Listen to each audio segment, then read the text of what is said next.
Hey everyone, it's day 6 of Post Vlogmas. This is Fairy Dreams of Fiber, and I'm Shara. Welcome to day 6. So, let me tell you a little bit about today.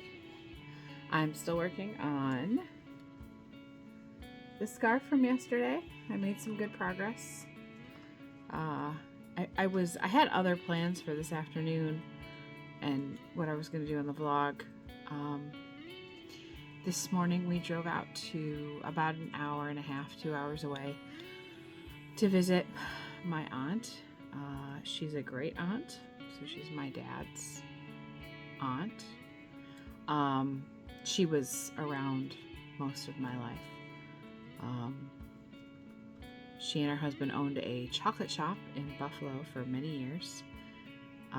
Until they retired, and when they retired they moved to Gates, which is where I currently live. I haven't seen her in several years. She moved out to be with her children a couple years back in that area, that couple hours away from us, and then more recently entered a nursing home. So, my mom and some of my dad's cousins go out to see her on a regular basis. My dad's been a few times, and my mom and my brother and I decided that we would go out today. Now, you gotta understand, we've had really severe weather these last couple of weeks. It's been snowy, and I couldn't drive I was supposed to go out for coffee with a friend yesterday afternoon, and I couldn't because the roads were really unpleasant, and my husband was like, I really don't think you should drive in this if you don't absolutely have to. He slid through a stop or through a turn, and he was deeply uncomfortable with that, understandably, so he just figured better for me not to have to do that, which is fine. I am very grateful for his wisdom in that. But it did mean that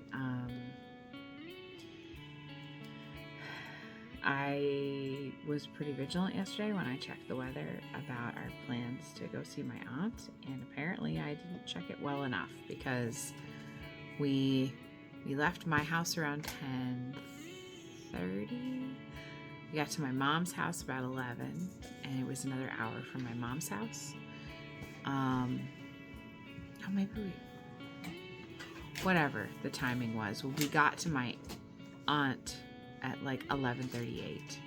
So we pulled in, parked the car, made our way up to visit her, and by the time we left, it was snowing very, very heavily. I did not realize how bad it was going to be. There was a winter storm warning that we were unaware of. So it took us a lot longer to get home than we thought. And my brother has a very small, compact car with like a 2-door. It's adorable, and we really love it. But we had elected to take that because he was willing to drive, and I usually end up driving everywhere if my husband's not driving, so I was happy to have a break. But it was a little difficult of a drive. Ethan calls the car Puddle Jumper, and Puddle Jumper did great, and so did Ethan, but it was a nasty ride home, so we didn't end up getting home until 4. And then hubby and I hung out, caught up for the day, and we started watching an anime that we've been watching that I don't know how I feel about it. I think it was produced in 2008. It's called Spice and the Wolf, and it's a thinly veiled economics tale of marketing and buying and selling stocks, but under like the auspices of a medieval European scenario, and like there's a romance in it too, and it's just, I am having a really hard time following it. But you know, the love story part's kind of cute, but I fell asleep twice. Brian finally turned off because it's like, if you can't stay awake, maybe we should watch something else. So that's been my afternoon. We did finally have some Ninja Creamy success, super success. The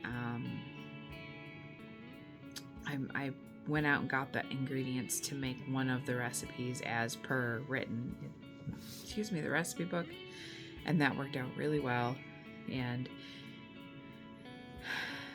the ice cream was quite delicious. Still a little icy. I have some ideas about how we can temper that in the future, but I would definitely eat more.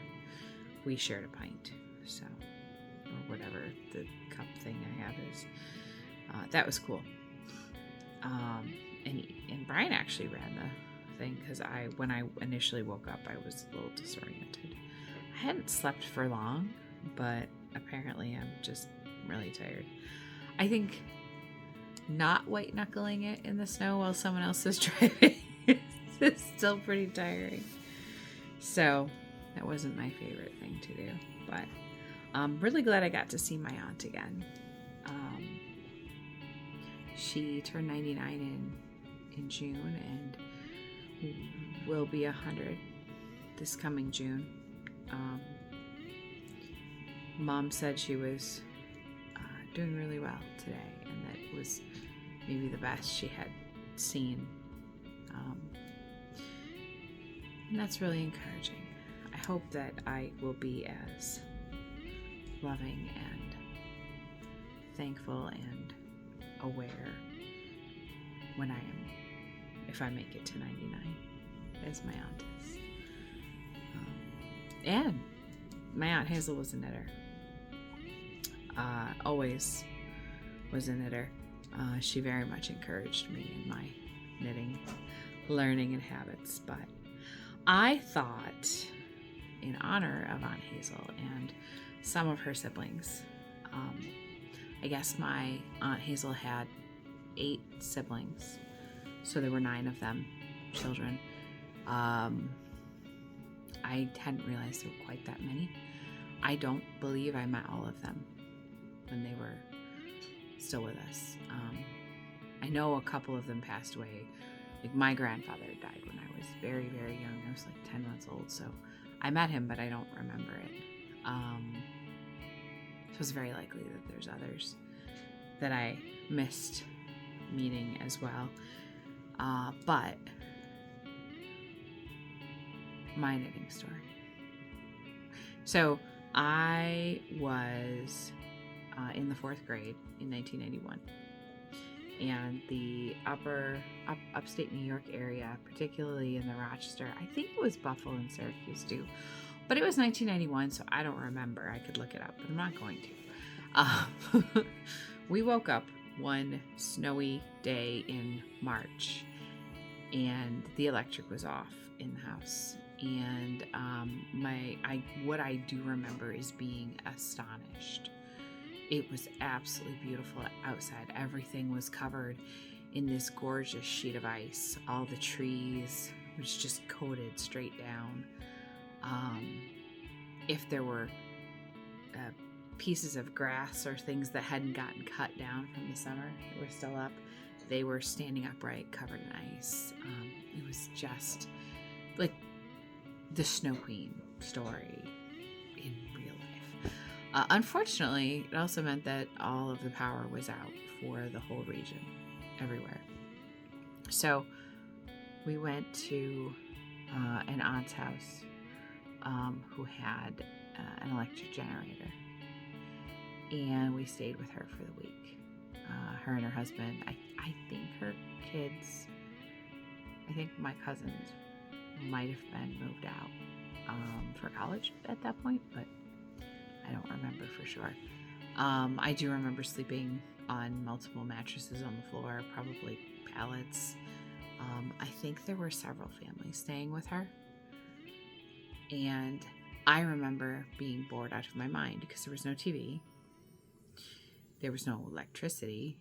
There was no heat. I mean, we were running a generator, but the generator was primarily for like having some lights on and making food hot. We weren't really using, and keeping the refrigerator and the freezers running. We weren't really using, like, it wasn't super comfortable. We were all dressed in lots of stuff. I don't know how my parents kept us entertained. I think my dad was going to work that week, but all the schools had been shut down. And so I'm sure my mom was having lots of fun trying to entertain 3 children under 12. I'm the oldest of 3, plus whoever else was staying at Sherry's house. And I don't know. Some of these memories are really fuzzy, and I'd have to check with my mom. So I remember knowing that my aunt knew how to knit and deciding that I would be so entertained if we spent this time that I was stuck teaching me how to knit. I begged her.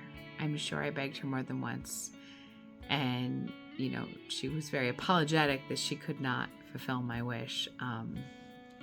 I look back now and I was like insane. She must have made hosting a bunch of people at her house look effortless, because I don't know why I thought she wasn't losing her mind. But I'm sure she was, because there were a bunch of people in her house and there was no electricity and all that. I don't know if we were there for all 5 or 10 days. I just remember there being a big outage and not going to school for a week, and it was weird. But anyway, so I didn't learn how to knit that week, despite all of my efforts to the contrary.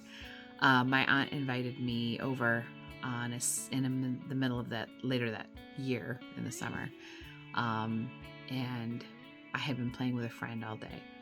So after I visited with my friend, and went swimming in the Genesee River, which was behind my friend's house, I remember getting ready to go and then driving over to Aunt Sherry's, and she taught me how to knit. She gave me a pair of knitting needles and some yarn, and I made a headband. And she was smart. She knew a scarf was a little too much for someone my age, but I was successful. I knit quite a bit. I either had my mom show me how to cast on again or something. I remember knitting a little skirt for my American Girl doll. I think I was trying to make her a bed blanket. But by the time I was done, it was the shape of a skirt, because I kept accidentally increasing, like yarn over increasing. So I went with it. I think I sewed it shut and I put some snaps on it. And I remember knitting small pieces of garter stitch and then wrapping them around my Barbie dolls or other kinds of dolls and making little outfits out of them. I distinctly remember sewing star-shaped sequins on the top so that I could like make it a over-the-shoulder thing. So that was pretty fun. And so I knew how to knit from the 4th grade on fairly regularly. Sometime in there, I taught myself how to crochet out of a book. My mom had known, but when she showed me, it looked like she did this, and I couldn't follow it. And I ended up learning out of one of like the Good Housekeeping books for like how to crochet. Oh, I think it was a kid's book. I think it was a kid's book about crocheting granny squares, but it might have been from Good Housekeeping or something like that. I figured it out. I was looking at the pictures and I was able to make enough of the motions to get my yarn to do what the pictures did. I couldn't do that today, guys. I couldn't. YouTube is just so much easier. If I need to learn something, I watch YouTube, or I find a video on Instagram. Reading an explanation and then trying to follow pictures, I am blown away that my young mind had the capacity for doing that the way that it did. So that was pretty neat. And yeah, that's Oh, so then I got to high school, and I remember I was making things in high school. I was knitting a lot. And I went to Aunt Hazel's house, and her sister, my great aunt Marge, was visiting from Maryland. And Aunt Marge watched me knit, and she said to me, "Would you like to learn an easier way?" I was like, yes. Who wouldn't want to learn an easy way? So she sat me down and explained that this was the way her German neighbor had taught her. And her German neighbor had come over for coffee, breakfast one morning, and watched her knit as a young newlywed and said, "Oh, you Americans are so inefficient." And so she taught her continental, which is to this day how I knit. So I took that information with me and I ran with it, and I started knitting more often in high school. I also I had met some friends who also knit in high school, and I think that like rekindled my interest, because they're like, "Oh, I know how to do that." And this other person who seems pretty cool is doing it. So then I started knitting again. I don't know if that other person still knits or not. I hope they do, but I haven't seen them in many, many years. And I don't remember when I figured out that I wanted to purl, but I did. So I just started doing it. And it took me another like 6 or 7 years to find out that I purl in what they call combination method. Like I said, at some point I'm going to set some stuff up so I can record myself and show you what that looks like if you're interested, because I'm fascinated by the different ways that people knit and crochet. I think it's really interesting that we all have preferences, and I'm really coming to the conclusion that if you make stitches that you're happy with, how you do it is really on you. What you want to do, like if you have a preference about how you're doing it, that's cool. Who am I to tell anybody else what to do? So so that's my knitting story, and I'm not getting very far because this black yarn I can't see. So I think I'm gonna end this here. Be happy that I made it to day 6. Hopefully I will post tomorrow, but it is New Year's Day, and I know we're gonna have some family over if the weather holds out. The weather, by the way, did not get better. It is yucky, so we'll see how tomorrow goes. I guess their storm warning is in effect until like tomorrow morning. So I don't know. I didn't get to Costco to buy my fancy New Year's Day food, so I guess we'll just have to feed people what we have in the fridge. There's plenty of food in the fridge. It will not be a problem. Everything. All right. Have a good evening, and I'll hopefully talk to you tomorrow, and we'll see what happens after that. Bye for now.